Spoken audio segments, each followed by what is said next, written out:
Scarborough Shoal lies just 124 nautical miles from Luzon, yet Chinese cutters now circle it daily, driving Filipino fishermen from their own waters. In 2012, a miscalculated attack on the wrong Philippine boat triggered a standoff that gave China control and revealed a coercion playbook now reshaping Asia. But what happened that day, and why do local families risk everything to return? The answer begins with the true value of this tiny reef.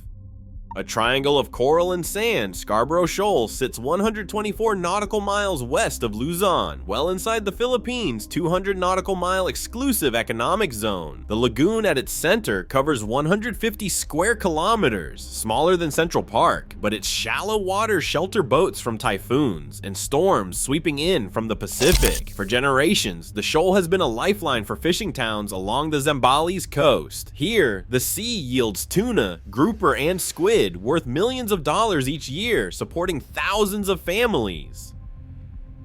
On a nautical chart, the shoal is a speck compared to the vast South China Sea. Yet its location is anything but minor. Scarborough lies just off the main shipping lanes that connect East Asia to the wider world. From its reef, the nearest Chinese landmass, Hainan Island, lies almost 900 kilometers away, more than 7 times the distance to Luzon. A series of concentric lines on the map tells the story. 12 nautical miles for territorial waters, 200 for the exclusive economic zone. Scarborough falls squarely within the Philippines ring, yet Chinese Coast Guard cutters now patrol its perimeter, enforcing claims defined by a sweeping 9-dash line that cuts across the South China Sea. The shoal's geography, its proximity to Luzon, its strategic position near key trade routes, and its rich marine life make it far more than a patch of coral. It is a crossroads of food, livelihood, and power, where distance and law collide with force on the water. At dawn, the Masinloc fish market comes alive with the sound of ice being shoveled and engines rumbling to life. Here, fishing is not just a job, it is the backbone of the community. Generations have launched wooden bancas towards Scarborough Shoal, returning with coolers packed full of tuna, grouper, and squid. For many families, every meal, every school fee, every roof repair depends on what the sea yields. On good weeks, a skilled crew might bring home enough to cover a month's expenses. On bad weeks, empty nets mean borrowed money and skipped meals. 12,000 families along this coast rely on Scarborough's waters. The catch flows straight from the lagoon to the market stalls, fresh fish sold by the kilo, baskets of shellfish traded for rice and fuel. In the dry season, when storms are rare and the sea is calm, boats crowd the shoal edge, each one a bet that today's haul will be enough. But when access is blocked or catch is seized, the ripple spreads fast. Buyers in Olongapo and Manila notice smaller shipments, prices low. Children miss class to help mend nets or sell what little is left. The shoal is not just a point on a map. For the people of Masinloc, it is the difference between a full table and an empty one, between hope and hardship. Every barrier or patrol at Scarborough is not an abstract policy. It is a direct hit to the daily lives of thousands.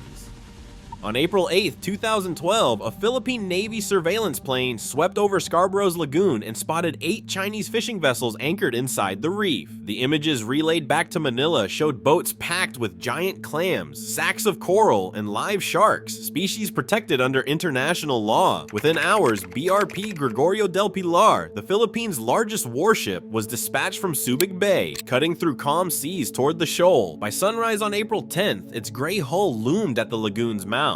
Armed sailors launched small boats and boarded the Chinese vessels, documenting the illegal catch. The boarding team prepared to arrest the fishermen and escort them back to Luzon. Suddenly, 2 white-hulled Chinese cutters, Zhongguo Haijin 75 and Zhongguo Haijin 84, appeared at the entrance. They maneuvered between the Philippine warship and the fishing boats, blocking any exit. Over the radio, a terse message crackled, telling the boarding team they were in Chinese territorial waters and to withdraw immediately. The Philippine captain refused. Both sides anchored in shallow water, engines idling. BRP Gregorio del Pilar's bridge logs recorded the aggressive positioning and the tension on deck. Inside the lagoon, Filipino sailors photographed crates of endangered marine life and radioed for instructions. With the Chinese cutters holding the only way out, the boarding team was trapped in a standoff, unable to leave and unable to proceed. Hours stretched into night. On shore, officials in Manila and Beijing traded diplomatic notes. At sea, the two sides waited, separated by a few dozen meters of water and a growing sense that the rules had changed.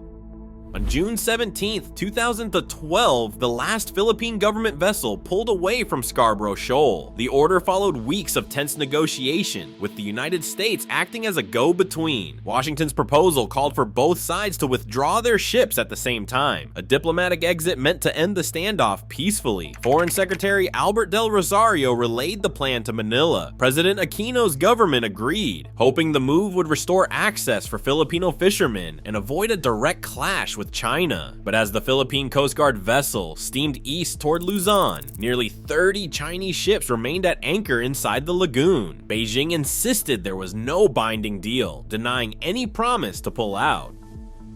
In the weeks that followed, Chinese cutters held their position. Then in July, a new obstacle appeared, a floating barrier stretched across the mouth of the lagoon. White buoys and heavy ropes closed off the only entry point, and Chinese patrol boats guarded it. For the first time in living memory, the shoal's protected waters were off limits to the fishermen of Masinloc. The market in Zambales felt the impact almost overnight. Catches dropped, and the steady flow of seafood from Scarborough slowed to a trickle. On paper, the standoff had ended. In reality, control of the shoal had quietly shifted. What began as a diplomatic compromise left China in command, enforcing its presence with ships and steel cable. For the families along the coast, the lagoon that once meant safety and livelihood was now a forbidden zone, watched over by a foreign flag. On January 22, 2013, the Philippines filed an arbitration case against China at the Permanent Court of Arbitration in The Hague. For more than 3 years, judges reviewed maps, ship logs, and diplomatic records. China refused to participate, insisting the tribunal had no authority. Then on July 12, 2016, the decision arrived. The tribunal declared that China's claim to historic rights, as drawn by the 9-dash line, had no legal basis where it overlapped with the Philippines' exclusive economic zone. The tribunal said China had unlawfully prevented Filipino fishermen from engaging in traditional fishing at Scarborough Shoal and had violated Manila's sovereign rights over the area's resources. The ruling went further, finding severe harm to the coral reef environment caused by giant clam harvesting. Beijing's response was immediate and absolute. The foreign ministry called the ruling null and void, and state media said it was a piece of paper fit only for the trash. On the water, the standoff continued. Chinese Coast Guard ships still blocked Filipino boats, as if nothing had changed. China's control of Scarborough Shoal set the template for a new kind of confrontation in the South China Sea. After the legal defeat in The Hague, Chinese Coast Guard cutters began cycling through the area in near constant rotation, enforcing their own rules with tactics that stopped just short of open conflict. In February 2023, a Chinese cutter aimed a military-grade laser at the bridge of BRP Malapascua, temporarily blinding Filipino crew members. 7 months later, in September 2023, a 300-meter floating barrier appeared across the lagoon's entrance. White buoys and heavy rope anchored by patrol boats. Philippine Coast Guard divers cut through the line on direct orders from Manila, only for the barrier to be reinstalled the following February 2024. The pattern intensified in 2024, up to 34 Chinese vessels massed during Philippine resupply missions, with cutters deploying high-pressure water cannons and executing dangerous maneuvers, damaging hulls, injuring crew, and forcing smaller boats to retreat. In August 2025, a collision between a Chinese Coast Guard vessel and a Chinese Navy ship during an expulsion run underscored the crowded, chaotic waters around the shoal. By September 2025, China had announced a so-called nature reserve over Scarborough, further restricting access. Each incident followed the same script: pressure, exclusion, and escalation, refining a playbook now used from Vietnam's Paracels to the Senkaku Islands. For Filipino fishermen, the rules were rewritten not in courtrooms, but in the daily reality of steel hulls and water jets closing off the sea. Scarborough Shoal is now a front line where the rules-based order is tested daily by water cannons, barriers, and silent resolve. Each standoff is not just about territory, it is about whose rules shape the sea. For the Philippines, giving way means surrendering more than water. The world is watching.